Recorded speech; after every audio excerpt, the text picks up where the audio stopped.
कहाँ पर थे हम, कहाँ पर थे, कहाँ पर छूटा था, कौन सा पॉइंट बोल रहे थे? तुम लोग याद रखा करो, नहीं तो फिर वहीं से, नहीं तो हमको ध्यान में नहीं रहता, मेरा शॉर्ट टर्म मेमोरी गड़बड़ है। कौन बात कहाँ पर छूटा उसको फिर नहीं पकड़ पाते हैं।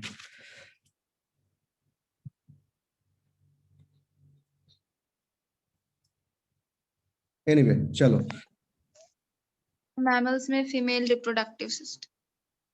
हाँ मैमल में फिर तो हाँ लेफ्ट राइट बता रहे थे। लेफ्ट राइट ज्यादातर राइट से आता है, और किस स्टेज पर अरेस्टेड था, वहां पर किसके एक्शन में होता है, लास्ट क्लास में भी बताया था, साइक्लिक एमपी का एक्शन का डीफॉस्फोराइलेशन होता है in the presence of luteinizing LH hormone. LH hormone कहाँ से आता है?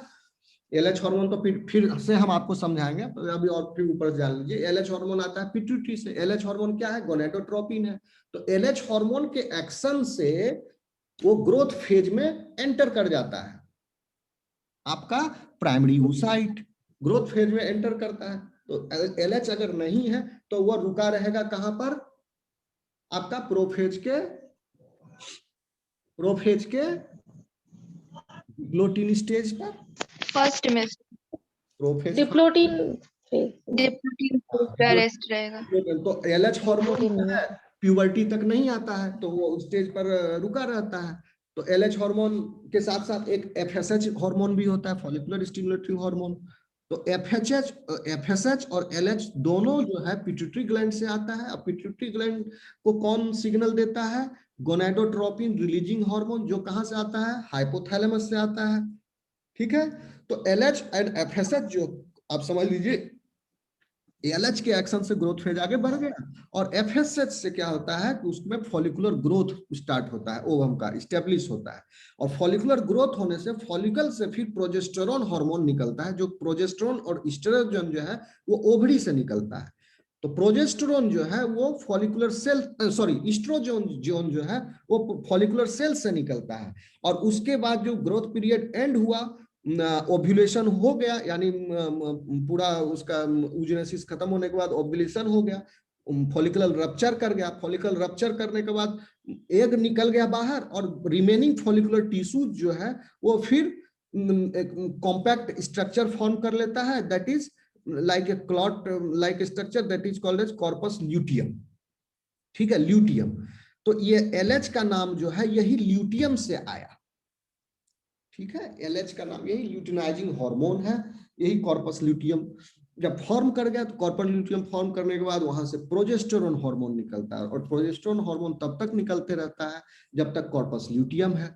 कॉर्पस ल्यूटियम जो है फिर 9th डे को आफ्टर ओव्यूलेशन, ये हम पूरा बताएंगे आपको अभी कौन कौन डे में क्या होता है। 9th डे को कॉर्पस ल्यूटियम प्रोजेस्टेरोन निकालना बंद कर देता है। तो उस जब प्रोजेस्टेरोन का क्या काम था, एंडोमेट्रियम वाल जो था यूटेरस का, वहां पर फीटस का डेवलपमेंट होता है। तो मैमल के केस में या इन सारे मैमल्स में नहीं, सिर्फ प्राइमेट्स में ऐसा होता है कि every cycle of the sub her menstruation cycle पर एंडोमेट्रियम का वाल भी नया होगा। ये हायर वर्टिब्रेट्स है ना, इवोल्यूशन में सबसे ऊपर है, तो इसमें सबसे कॉम्प्लेक्स टाइप का देखने को मिलता है, जिसमें एवरी साइकिल में एंडोमेट्रियम का वाल नया होना चाहिए। तो वो एंडोमेट्रियम का वाल जो है उसको प्रोजेस्टेरोन हार्मोन जो है उसको स्टेब्लिश करता है। जब प्रोजेस्टेरोन हार्मोन 9th डे को निकालना बंद कर दिया कॉर्पस ल्यूटियम से, तब जो है एंडोमेट्रियम जो है कोलैप्स कर जाता है। एंडोमेट्रियम के कोलैप्स करने से फिर ब्लीडिंग स्टार्ट होती है। तो वो आफ्टर, अब कैसे हुआ ओव्यूलेशन, कब हुआ? 14 दिन पर ग्रोथ पीरियड में लगा, उसके बाद ओव्यूलेशन हुआ। ओव्यूलेशन 14 दिन वहां गया, ओव्यूलेशन के बाद फिर 9 दिन तक इंतजार किया, वो प्रोजेस्टेरोन चूंकि रहा तो एंडोमेट्रियम आपका इंटैक्ट है। आफ्टर 9 डेज वो फिर ये हो गया, टिश्यू सब डीके कर गया। ओके, तो दिस इज इस तरह से है। अब जो है आपको हम बताना चाहते थे, ये आप बेसिक, ये तो मैमल में हम घुस गए, हम एक्चुअली स्टार्ट किए थे फ्रॉग से। कहा गया?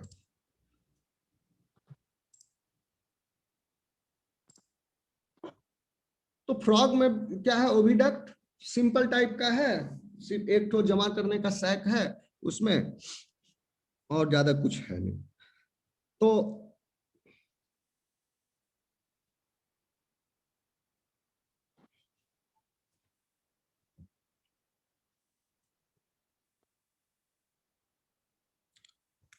Anterior most opening of the oviduct is called, क्या कॉल्ड, बताया था अभी, ओस्टियम भी कह सकते हैं और ostium tubae abdominale. Anterior end of the oviduct is like a fringed ciliated funnel infundibulum, ये भी बता दिया आपको। The portion of oviduct anterior to the uterus is convoluted and glandular in many animals, ये भी बता दिए। आगे वाला ग्लैंडुलर होता है बहुत से एनिमल्स का, जैसे एम्फीबिया, रेप्टाइल, बर्ड, ठीक है, और कुछ मैमल्स में भी जो एग लेइंग मैमल्स हैं जैसे डकबिल प्लेटिपस। और यही ग्लैंडुलर पोर्शन जो है it secretes an albuminous coating which is applied to the egg while it passes through this region. जैसे जैसे ओविडक्ट से पास करता है, ओविडक्ट में कॉन्वुलेशंस होता है, पेरिस्टाल्टिक मूवमेंट के द्वारा एग जो है पास होता है और उसके ऊपर ग्लैंडुलर सिक्रीशंस जो है डिपॉजिट होते जाते हैं as it passes through the oviduct. Okay, और ये भी हम बता दिए कि एम्फीबिया, रेप्टाइलिया एंड बर्ड्स में जो है ग्लैंडुलर पोर्शन जो है ज्यादा बड़ा होता है, मेजर पोर्शन होता है ओविडक्ट का। But in mammals this part is much reduced in size and is called क्या, यूटेरियन फैलोपियन ट्यूब। अब यूटेरस पर आते हैं। यूटेरस क्या है? Uterus is the muscular, uterus क्या है? Muscular posterior most part of the oviduct, it is the uterus. And जैसे कि ग्लैंडुलर पार्ट क्या था? कॉन्वुलेटेड था ओविडक्ट का, ठीक है। तो ऐसा नहीं है कि कॉन्वुलेटेड भी था साथ में ग्लैंडुलर भी था, लेकिन यूटेरस जो है वो कॉन्वुलेटेड तो नहीं है। आ गया फोटो फोटो फोटो,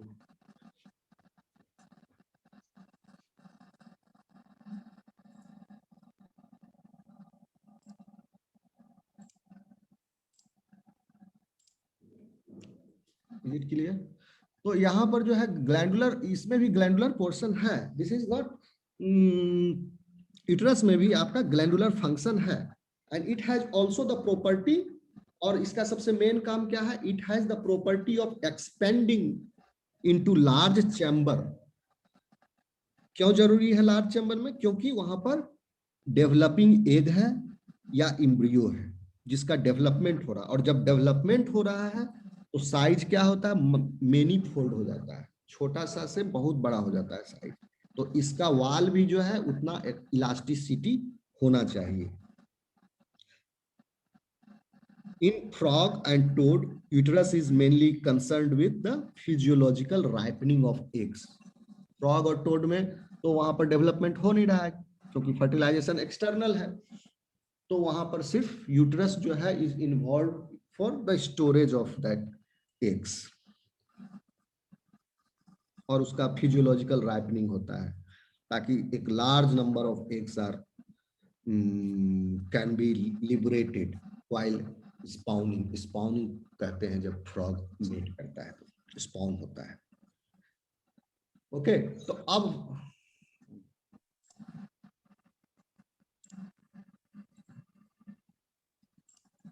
हम देखते हैं कि मोटा मोटी आपको बता दिए फ्रॉग में ओव्यूलेशन कैसे होता है। आपको फिगर दिखा देते हैं, एक वो था तो फिगर एक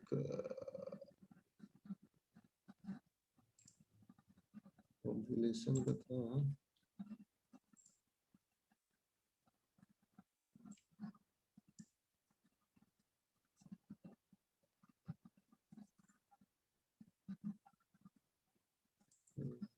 F-E-I, F.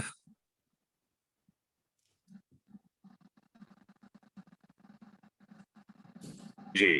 फिगर इसका मिल नहीं रहा है हमको। Ovulation in ovary, ovary,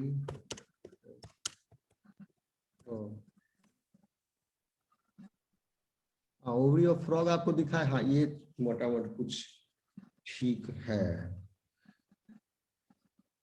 frog का ओवरी सैक की तरह था और ओव्यूलेशन इसमें इस तरह से होता है। सैक है, मेडुला पोर्शन आपका एम्प्टी है, यहाँ पर बहुत सारा फॉलिकल्स ग्रो हो रहा है। फॉलिकल ग्रो होने के बाद ये जो है एग जो है यहाँ पर स्टिग्मा क्रिएट होता है, रप्चर, और यहाँ इसमें दिखाया नहीं है कि रप्चर होकर बाहर आ रहा है इस फोटो में, लेकिन आप समझ लो कि यहाँ पर आउटर सरफेस पर स्टिग्मा इज क्रिएटेड।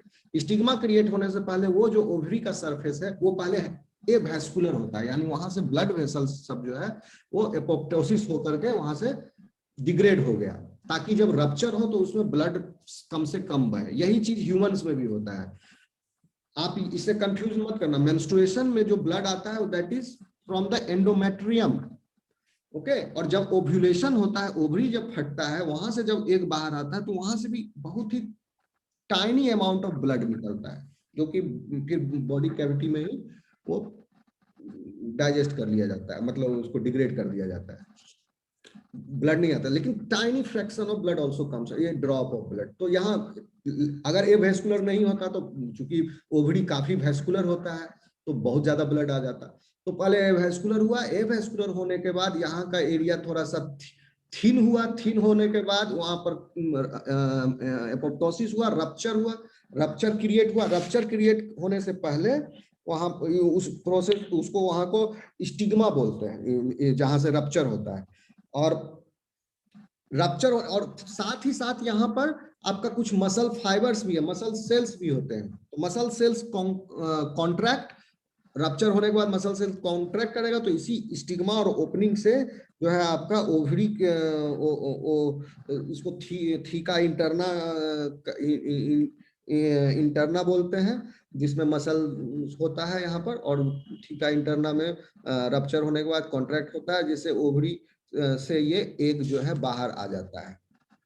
ओके, तो इसी तरह बहुत सारा एग बाहर आते गया और फ्रॉग का ओव्यूलेशन हो गया। अब ओव्यूलेशन हो गया, ओव्यूलेशन होने के बाद अब क्या होगा, उसका कलेक्शन होगा। हम दिखाए थे, वो फोटो फिर चला गया कहीं, उसमें ओवरी में कलेक्ट हो ओविडक्ट में कलेक्ट हुआ। यहाँ पर ओविडक्ट में देखो, ये फीमेल रिप्रोडक्टिव सिस्टम, यहाँ पर ओविडक्ट में इनफंडिबुलम नहीं है, ओके, इनफंडिबुलम नहीं है, यहीं से कलेक्ट हुआ, ये बॉडी कैविटी में ट्रेवल किया, सिलिएटेड यहाँ पर रहता है पेरिटोनियम में, और वो उसको ढकेल ढकेल यहाँ पहुंचा है। उसके बाद कॉन्वुलेटेड है बहुत सारा, यहाँ 2000 कलेक्ट होना है, यहाँ से सब ये ओवरी है, सेकुलर ओवरी। ओवरी बहुत बड़ा होता है, इसमें कलेक्ट होते गया, होते होते होते होते यहाँ यूटेरस में जमा हुआ, 2000 जमा हो गया, तो फिर क्लोका से बाहर। ये हो गया इसका transport of eggs in frog. Okay, am I clear? Yes sir. Yes, sir. याद रखोगे, जब 2000 एग एक्यूमुलेट हो जाता है, when about 2000 ova accumulate in the uterus, entire mass of eggs is released at one time, at on time, समय आने पर, एक टाइम पर रिलीज होता है। वो टाइम कब आता है? When male liberates its sperm during pseudocopulation, जब pseudocopulation कर रहा है, मेल आ गया, and that राइप होके वो एक एक करके यूटेरस में जमा होते जाएगा और वो अपने टाइम पे फर्टिलाइज होगा। यस यस, यही मैं समझाना चाह रहा हूँ, समझ गए? पहला इवेंट क्या हुआ? ओव्यूलेशन। ओव्यूलेशन, ये टॉपिक का नाम ही है, ओव्यूलेशन एंड ट्रांसपोर्ट ऑफ ओवा। तो ओव्यूलेशन उसका समझ लो पहले हुआ, ओव्यूलेशन होगा तब ना ट्रांसपोर्ट होगा। तो ओव्यूलेशन सैक से गिर गिर के सब 2000, इसको यहाँ तक स्टोरेज कैपेसिटी है इसका, भरेगा तब एक बार में बाहर निकालेगा। तो ये yes sir, one by one जो उसका ग्रोथ पीरियड होगा, ठीक है, ये गिरते गया। आपको फ्रॉग का याद होगा, ग्रोथ पीरियड कितना दिन का था, कितना साल का? 3 साल का, बताए थे। तो 3 साल तक तो उसका ओवरी के सैक में, फॉलिकल में बहुत सारा ओवा जो है मैच्योर हो के एकदम, जैसे समझ लो अंगूर का गुच्छा जैसा, सब ऊपर में, क्योंकि जहां पर ओवा फॉलिकल मैच्योर हुआ वहां पर ओवरी के ऊपर सरफेस पर प्रोटूबरेंस क्रिएट हो जाता है, एक बल्ज हो गया, उभार हो जाती है। तो उभार बहुत सारा इस पर हो जाता है, वो 3 साल के दौरान बहुत सारा ओवा तब तक ग्रोथ पीरियड को क्रॉस करके वो एंटर कर गया, आपका oogenesis हो गया उसमें। तो various ovas are maturing at the same time and one by one जैसे जैसे थोड़ा थोड़ा देर पर मैच्योर करके फॉल करते गया और ये कलेक्ट करते गया, कलेक्ट कर, या ट्रांसपोर्ट हो रहा है, कलेक्ट करके इसको यूट्रस में जमा करते गया, 2000 जमा हो गया, मेल भी आ गया और सब सिग्नल भी बाहर कर दिया, फिर बाहर एक्सटर्नल फर्टिलाइज। तो 2 इवेंट हो रहा है, ये वाला ओव्यूलेशन नहीं है जो बाहर आया, okay, that is called as spawning. Amphibia में इसको स्पॉनिंग बोलते हैं। जब एग जो है क्लोका से बाहर आया तो स्पॉनिंग हो गया, और जब एग ओवरी से बाहर हुआ रप्चर होकर के फॉलिकल से, वो हुआ ओव्यूलेशन। क्लियर है?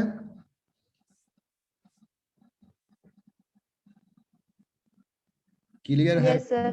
बता दो। Yes sir. क्लियर था तो इतना देर बक बक करने का फिर कर देंगे एक बार और क्या, लेकिन कोई नहीं, समझ गए।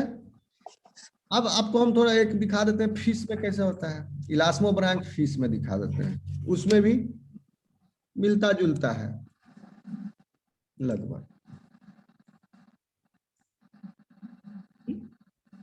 यूट्रस में जमा होता है और यहां से चला जाता है। एक सेकंड,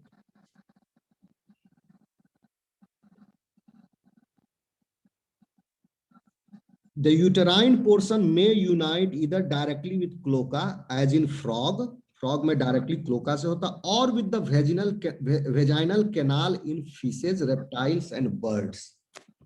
वेजाइनल कैनाल का अब विकास हुआ, वेजाइनल कैनाल एम्फीबिया में नहीं था, वो डायरेक्ट क्लोका में ओपन हो रहा था। क्या? उसका ओविडक्ट। अब ओविडक्ट जो है थोड़ा सा मॉडिफाई होकर के क्लोका में नहीं, अब वो वेजाइनल कैनाल बनाया, क्योंकि यूटरस यानी ओविडक्ट का पोस्टीरियर मोस्ट ओपनिंग वो ह्यूमंस में या मैमल्स में क्या कहलाता है? सर्विक्स, और सर्विक्स के बाद वेजाइना आता है ना, तो वेजाइनल, अब सर्वाइक्स तक तो आपका ओविडक्ट है, उसके बाद एक वेजाइनल कैनाल आ गया यहाँ पर। तो वेजाइनल कैनाल यहाँ क्या है? Accessory duct.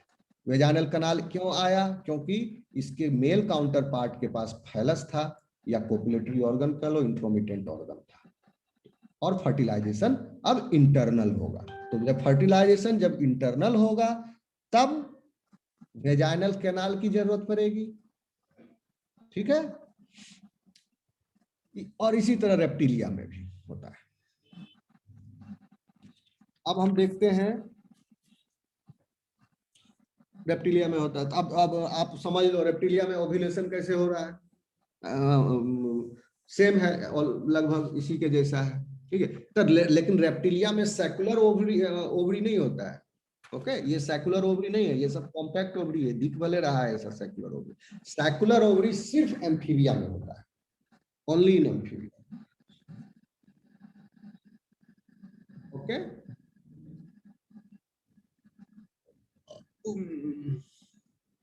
अब आते हैं बर्ड्स में।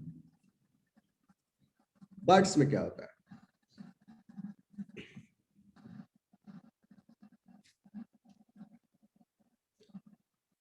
बर्ड्स में ओवरी जो है वो कैसा है? आपको लगेगा कि ये सेकुलर टाइप का है, फिगर दिख रहा है, आपको लगेगा कि ये सेकुलर है, लेकिन ये सेकुलर नहीं है बर्ड का ओवरी। ये दिस इज अटैच्ड, ये एक स्ट्रक्चर होता है, उसको कहते हैं पेडिसेल। ये ओवरी है, कॉम्पैक्ट ओवरी है, और कॉम्पैक्ट ओवरी के कॉर्टेक्स में बड़ा बड़ा अंडा, क्योंकि इसका ग्रोथ पीरियड बहुत बड़ा बड़ा है, लंबा लंबा है, बहुत ज्यादा योग मटेरियल इसमें स्टोर हो रहा है, इसलिए बड़ा बड़ा ही निकला हुआ है। एंड सून आफ्टर, जैसे ही ओवम डेवलप हुआ उसके बाद ग्रेजुअली जो है उसेस द ओवेरियन सरफेस, ये डेवलप, ये जब फूलेगा तो इसके ऊपर ओवेरियन सरफेस है, इसको पुश करेगा बाहर की तरफ, प्रेशर अंदर से जाएगा, and because of this it is suspended from the general surface of the ovary. और ये सस्पेंडेड है, लटका हुआ है, और जिससे ये लटका हुआ है उसको बोलते हैं पेडिसिल। पेडिसिल, पेडिसिल आपको फ्लावर में भी मिलेगा, ठीक है। पिडंकल, पिडंकल के ऊपर पेडिसिल होता है, बॉटनी वाला जो पढ़े होंगे, याद होगा। यहाँ पर पेडिसिल जो है ओवरी इन रेप्टाइल, ओवरी जो अटैच्ड है, तो बहुत सारा पेडिसिल से ऐसे लटका रहता है इसमें। और इसके अंदर क्या है कि एग है विथ योग। और जैसे अब इसका अब क्या होगा, अब इनिशिएशन होगा, जब ये पूरा हो गया इसका मैच्योरेशन, तब यहाँ पर जो मैस्कुलेचर है, that musculature will again develop a stigma. जैसे एम्फीबिया में देखे थे स्टिग्मा बना, तो stigma is the reason of rupture, यहाँ भी स्टिग्मा बना। And outer surface of the egg contracts and an elongated narrow area along its outer surface become avascular। Stigma बनने से पहले इसका ये जो सरफेस है वो फिर एवेस्कुलर होगा, ब्लड वेसल। एवेस्कुलर का कहने का मतलब ब्लड वेसल्स यहाँ से सब बिकम निकाल सब एपोप्टोसिस होकर के सब हट जाएगा, डिग्रेड कर जाएगा ब्लड वेसल, यहाँ ब्लड वेसल नहीं रहेगा, तब वहां पर ओपनिंग होगा ताकि ब्लड का लॉस ना हो।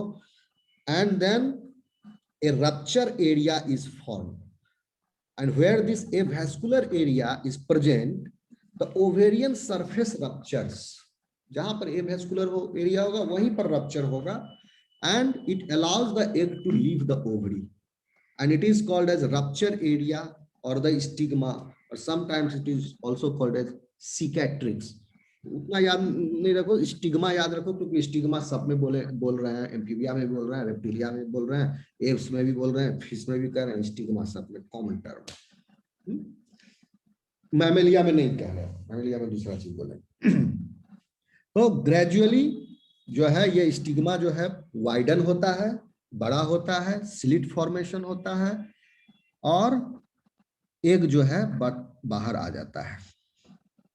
And it rolls into the infundibular funnel of the oviduct। ये oviduct है हाईली कॉन्वुलेटेड, इसके infundibular डक्ट में ये आ गया। क्या क्या हुआ, यहां पर पहुंचा तो ओवम ही था, एल्बुमिन ऐड हुआ magnum area of the oviduct में, ठीक है। सेल मेम्ब्रेन एडेड किया गया कहां पर, इस्थमस में। सेल बाहर का जो कैल्शियम कार्बोनेट है वो ऐड हुआ कहां पर, यूट्रस में, ठीक है। फिर क्लोका से बाहर हो गया। तो अब आप कहोगे यहाँ तो फिर स्पर्म का फर्टिलाइजेशन जो है यहाँ पर इंटरनल है, लेकिन एक चीज इंपॉर्टेंट करने लगे, fertilization is happening before the ovulation और just after the ovulation, sorry just after the ovulation. Ovulation होकर के ओविडक्ट में आ गया, ओविडक्ट में जैसे ही यहाँ पर आया, यही इसी स्टेज पर फर्टिलाइजेशन हो गया। यहाँ पर बर्ड में फर्टिलाइजेशन यहाँ बाहर आने के बाद नहीं हो रहा, इंटरनल फर्टिलाइजेशन यहीं पर फर्टिलाइजेशन हो गया। अगर ऊपर से ये कैल्शियम कार्बोनेट बन जाएगा तो स्पर्म एंटर कैसे करेगा, फर्टिलाइजेशन यहीं पर हो गया। ओके, क्लियर है। So during ovulation egg falls in the ovarian pocket and the space around the ovary, and this is the space around the ovary। ovarian pocket अलग है, इधर होता है ओवेरियन पॉकेट के बाद इन्फंडिबुलर पॉकेट है, और उसके बाद इन्फंडिबुलर पॉकेट में आता है। And then peristaltic movement of oviduct के वजह से यह जो है एनगल्फ करके फर्दर प्रोसेस में एक जो है ट्रांसपोर्ट होता है। अब ये ग्लैंडुलर पोर्शन में ही एल्बुमिन ऐड हुआ ओविडक्ट के। यहाँ साफ साफ दिख रहा है आपको? Yes sir.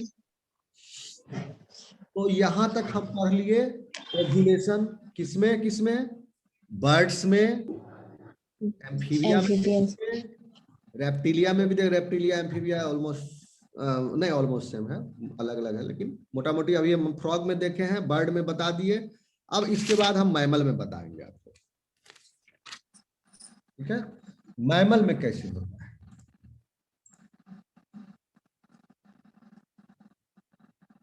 हाँ ये फोटो में देखो, ये एम्फीबिया का सेकुलर ओवरी है, उसमें फिगर नहीं मिला था अभी, देखो एम्फीबिया का सेकुलर ओवरी है। यहाँ पर आप देख सकते हैं कि कैसे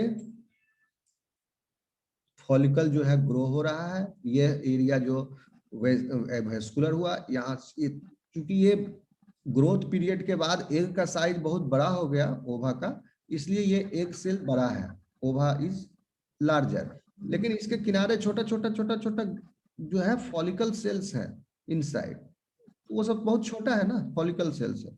और ये जब फिर बाहर आ गया, फट करके रप्चर करके ये बाहर आ गया, और फॉलिकल सेल्स जो है एक डेड मास अंदर ही रह जाता है। तो और इसमें सेकुलर ओवरीज है, तो ऐसा नहीं कि one at a time, many at a time होता रहता है ये। और क्या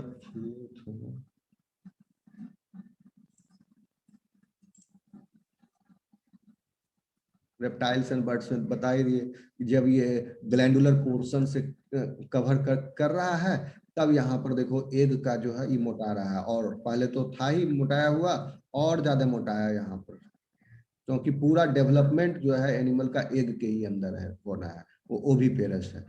फिर धीरे धीरे ये मोटाते गया, बाद में ये ले कर देगा। मोटाना मतलब ये बाहर का एल्बुमिन ऐड हुआ, एल्बुमिन के बाद यहाँ एल्बुमिन ऐड हुआ, डॉटेड डॉटेड दिख रहा है, एल्बुमिन ऐड हुआ, उसके बाद ये सॉलिड लाइन है, इसका मतलब हो गया यहाँ पर उसका सेल मेम्ब्रेन बन गया, ऊपर में सेल बन गया। ये ठीक, यहाँ तक क्लियर हो गया, तो यहाँ तक खत्म हो जाएगा। उसके बाद मैमिलिया का हम ओव्यूलेशन बता देंगे, तो ये पूरा ओव्यूलेशन टॉपिक आपका हो जाएगा। अभी बता दें या क्लास में बता दें, तुम लोग बताओ, टाइम है या क्लास में पढ़ोगे कि अभी पढ़ोगे? सर क्लास में।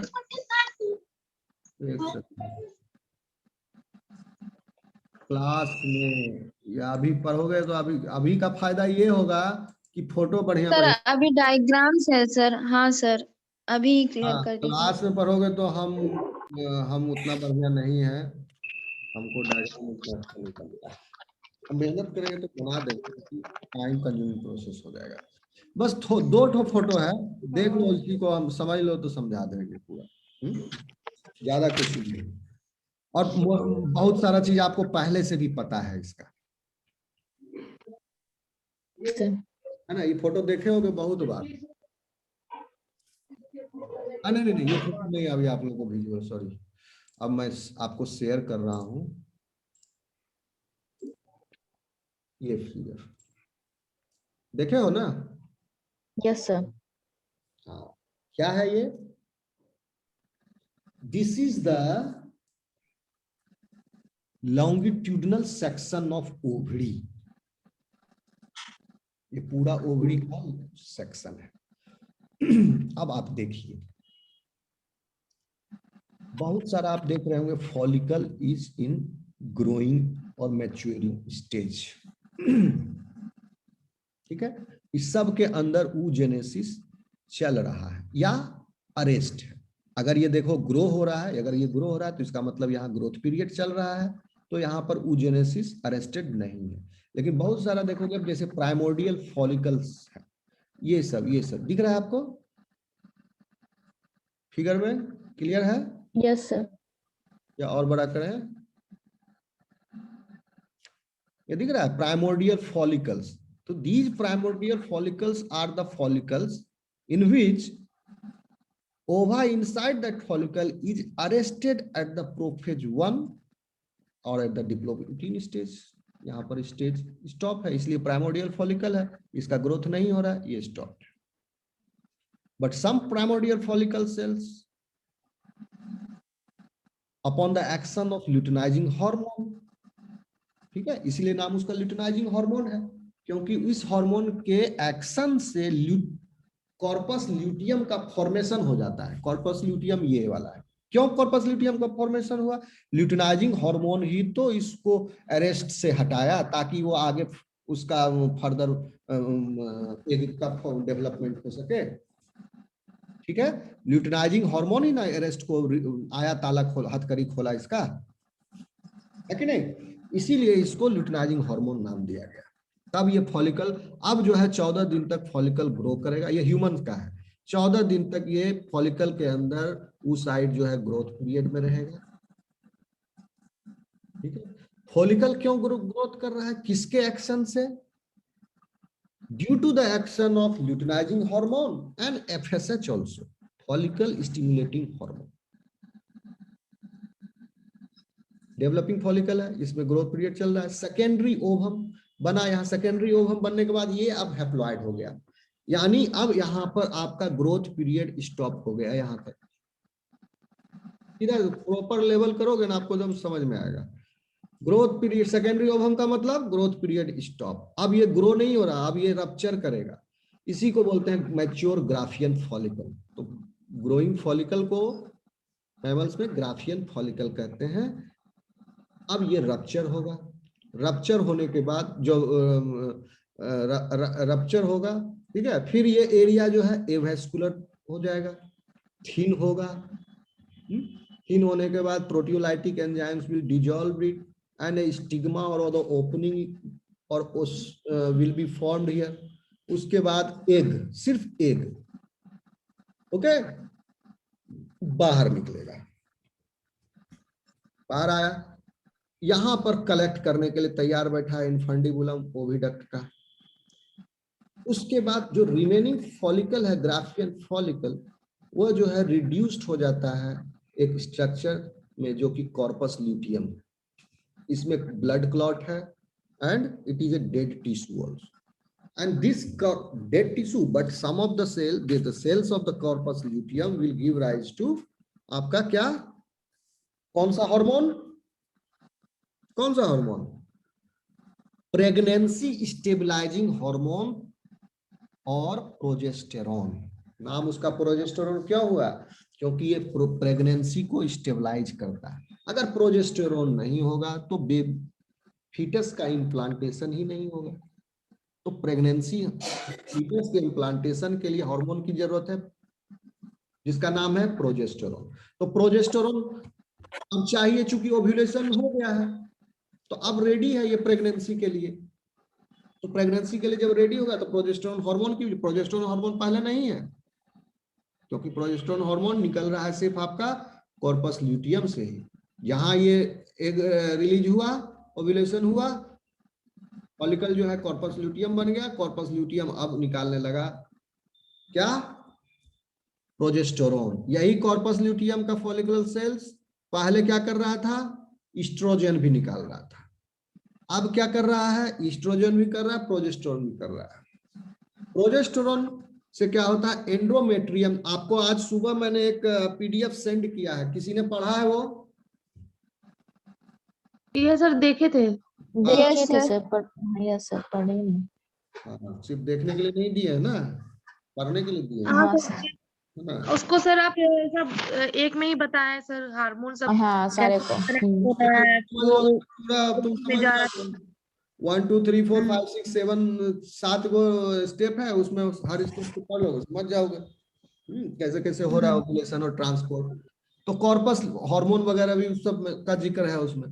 तो यहाँ पर प्रोजेस्टेरॉन की अब जरूरत है। अब एंडोमेट्रियम का लाइनिंग जो है वो न्यू लाइनिंग का फॉर्मेशन होगा एंडोमेट्रियम में। तो एंडोमेट्रियम क्या है, यूटेरस का वाल है, इनसाइड इनर वाल। तो उस इनर वाल को स्टेब्लिश करने में एंडोमेट्रियम को हाईली वेस्कुलर न्यू टिश्यूज का फॉर्मेशन वहां सब होगा, किसकी मदद से, प्रोजेस्टेरॉन की मदद से। तो एंडोमेट्रियम अब यहां से जो है हाईली वेस्कुलर और न्यू टिश्यू आना शुरू हुआ। अब कॉर्पस ल्यूटियम जो है 7 दिन तक 9 दिन तक प्रोजेस्टेरॉन का सिक्रीशन करते रहा। यहाँ इसीलिए 28 दिन का होता है। यहाँ से शुरू हुआ ये आपका, या आप यहाँ से शुरू गिन लो, ठीक है ना, कहीं से भी गिन लो, साइकिल है गोल, लेकिन फिर वहीं आके आपको आना पड़े। यहाँ से गिन लो, ओव्यूलेशन से काउंट कर लो, ठीक है, ओव्यूलेशन से काउंट किए, यहाँ पर आ गया कितना दिन, 9 दिन। 9 दिन के बाद फिर ये 4 दिन तक चलेगा उसका मेंस्ट्रुएशन। उसके बाद फिर स्टार्ट होगा यहाँ पर ग्रोथ, 14 दिन यहाँ आएगा, ठीक है, 14 दिन, फिर 9 दिन, 9 14 23 दिन, 23 दिन हो गया ना, 9 दिन यहाँ, 14 दिन यहाँ, 23 दिन, 4 दिन यहाँ, 2 दिन यहाँ।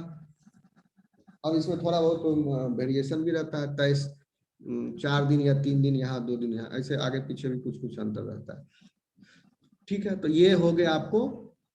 तो फीमेल्स आर फर्टाइल कहाँ पर होगी, फर्टिलाइजेशन हो पाए यहाँ इस टाइम। कभी कभी क्या होता है किसी किसी एनिमल में या ह्यूमन में भी क्या होता है, अब मान लो कि इस स्टेज पर 14वां दिन के 12वां दिन पर कॉपुलेशन हुआ उसका, अभी तो ओव्यूलेशन नहीं हुआ है, ओव्यूलेशन तो होगा 2 दिन के बाद। अब उसमें 12वें दिन भी अगर वो अनप्रोटेक्टेड सेक्स कर लिया तो तो unprotected sex before the ovulation can also lead into the pregnancy. Why? Because sperm can be living inside the female reproductive genital tract for several days. वो फेलोपियन ट्यूब में 6-7 दिन तक जिंदा रह सकता है स्पर्म, क्योंकि वहां पर उसका पूरा सुटेबल एनवायरनमेंट है, उसको मीडिया, खाना पीना सब मिल रहा है, आराम से वो रहेगा। 6-7 दिन के बाद वो मरेगा। तो अब उस 6-7 दिन तक वो जिंदा है स्पर्म, तो वहां पर, क्योंकि आगे तो डेड एंड है, तो वहीं पर आके रुका हुआ है फेलोपियन ट्यूब में। तो नहीं, फेलोपियन ट्यूब का अलग ये ओपनिंग है फंडिबुलम पर, इधर से स्पर्म आया, ट्रेवल करते हुए यहाँ तक आया, यहाँ तक आते आते यहाँ तक पहुंचते पहुंचते यहाँ पर भी रहेगा, या पीछे से जो आ रहा वहां चल गया, फिर इधर से बाहर भी निकल गया अनयूज्ड स्पर्म, ठीक है, फंडिबुलम से। मान लो अनयूज्ड स्पर्म फंडिबुलम से बाहर आ गया और 2 दिन के बाद ओव्यूलेशन हो गया, फिर भी कुछ स्पर्म अभी जो यहाँ तक पहुंचा था वो still has the potential to fertilize the egg, तो वो फिर बाद में उसका फर्टिलाइजेशन हो जाएगा।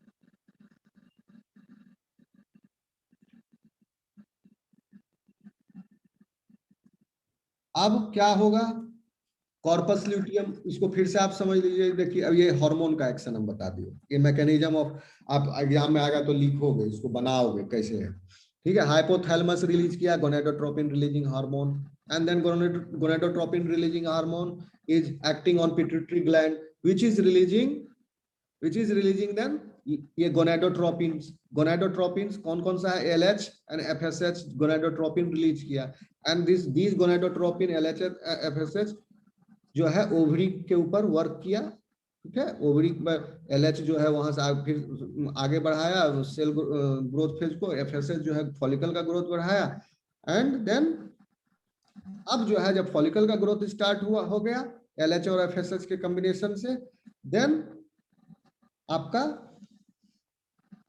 यहाँ इस फोटो पर आइए, एस्ट्रोजन रिलीज हो रहा था ग्रोइंग फॉलिकल्स में से, तो ये भी आपके oestrogen is also contributing to the thickening of the endometrium, plus progesterone is also adding to the thickening of the और एस्टेब्लिशमेंट ऑफ द एंडोमेट्रियम, और it is helping for the implantation of the foetus. यहां से progesterone आया after formation of the corpus luteum, इधर से चला growing follicle, यहाँ पर ओव्यूलेशन के बाद कॉर्पस ल्यूटियम, यहाँ ओव्यूलेशन हो गया, ओवम अकेला, अब यहाँ से ओवम को इनफंडिबुलम कलेक्ट किया, यहाँ पर उस फर्टिलाइजेशन हो गया इस जगह पर फैलोपियन ट्यूब में, then 2 cell stage, 4 cell stage, 8 cell stage, फिर ओस्टियम से यहाँ से आके, क्योंकि ओपनिंग जो है फैलोपियन ट्यूब का is ostium, then now it is implanted at the in the uterus at the blastocyst stage. Clear? Yes sir. Yes, sir. चलो अब क्लास में मिलते हैं।